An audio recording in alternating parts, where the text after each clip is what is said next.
Assalamualaikum warahmatullahi wabarakatuh.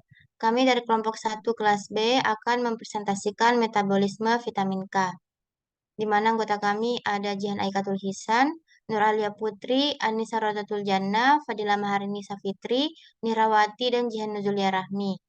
Pertama-tama masuk ke pengertian vitamin K. Jadi vitamin K ini namanya diambil dari kata koagulasi dalam bahasa Denmark yang berarti koagulasi. Vitamin K disebut juga dengan pilokinon, merupakan salah satu vitamin larut dalam lemak yang diperlukan untuk penutupan luka dan sangat penting untuk menghentikan darah yang terus keluar saat terluka. Vitamin K juga terlibat dalam metabolisme protein tulang dan diperlukan untuk pertumbuhan tulang pada anak-anak dan remaja. Penjelasan selanjutnya saya serahkan kepada Putri. Selanjutnya itu fungsi vitamin K. Vitamin K memiliki sejumlah fungsi dan khasiat untuk kesehatan tubuh antara lain. Pertama, meningkatkan kesehatan tulang dan mengobati osteoporosis. Kedua, mencegah penyakit jantung. Ketiga, melawan kondisi autoimun. Keempat, meningkatkan respirasi. Kelima, meningkatkan kekuatan gigi. Keenam, proses pembekuan darah. Membantu proses pembekuan darah. Materi selanjutnya saya serahkan kepada Jihan. Baik, terima kasih.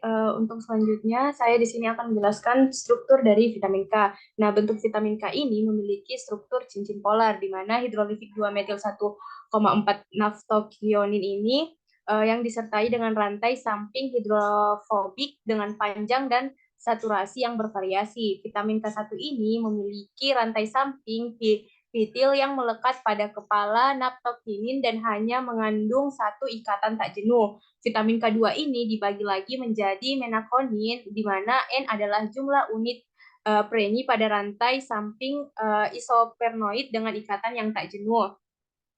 Nah, menurut Bander pada 2014 ada 3 senyawa yang memiliki aktivitas biologis vitamin K. Yang pertama ada pilokinoin, di mana pilokinoin ini merupakan sumber makanan normal yang ditemukan dalam sayuran berdaun hijau. Yang kedua ada menakiones dengan keluarga senyawa terkait yang disintesis oleh bakteri usus dengan panjang rantai samping yang berbeda.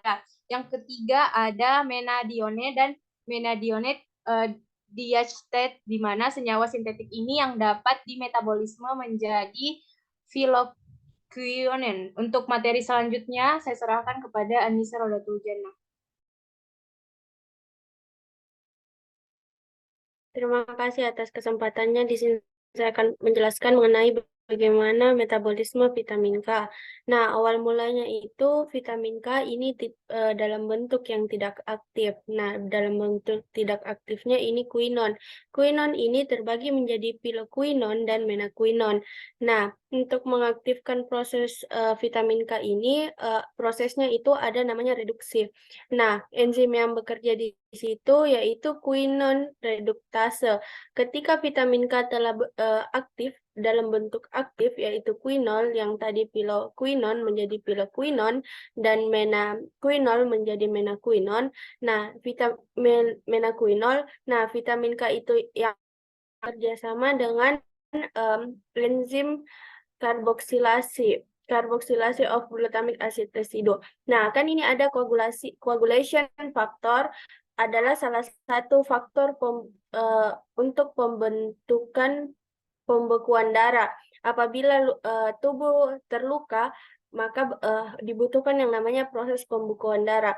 Nah, proses ini atau faktor koagulasinya untuk pembekuan darah ini tidak aktif. Untuk mengaktifkannya dibutuhkan yang namanya reaksi karboksilasi. Nah, yang bekerja pada proses itu yaitu ini yang bentuk kayak yaitu gamma carboxylation of glutamic acid residue atau residu asam glutamik.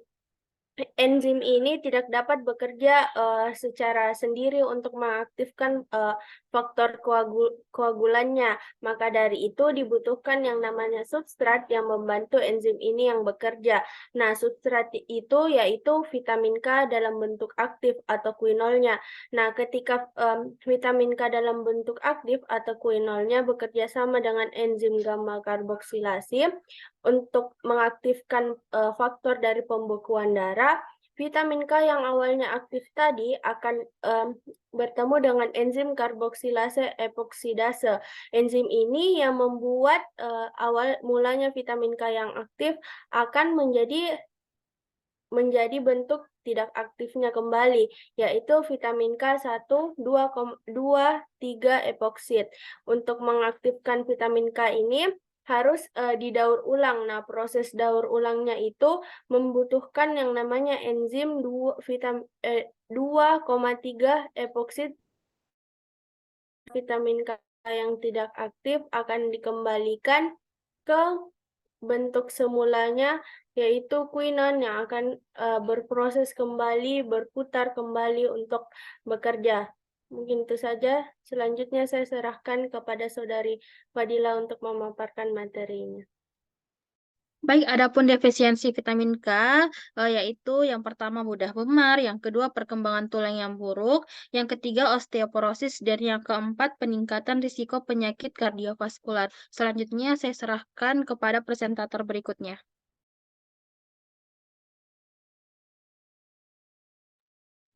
Baik, selanjutnya yaitu sumber-sumber vitamin K. Vitamin K ini dari makanan sebagian besar disediakan sebagai piloquinon dari konsumsi makanan nabati. Vitamin ini dapat rusak karena adanya paparan cahaya dan juga panas yang berlebih. Adapun sumber makanan terkaya dan utama piloquinon ini termasuk sayuran berdaun hijau, terutama sawi, bayam, lobak hijau, lobak Swiss, dan beberapa sayuran salad dan juga brokoli. Adapun minyak seperti minyak kedelai, kanola, dan juga zaitun, juga adapun margarin yang dari tumbuhan. Sekian dari pemaparan dari kelompok kami. Assalamualaikum warahmatullahi wabarakatuh.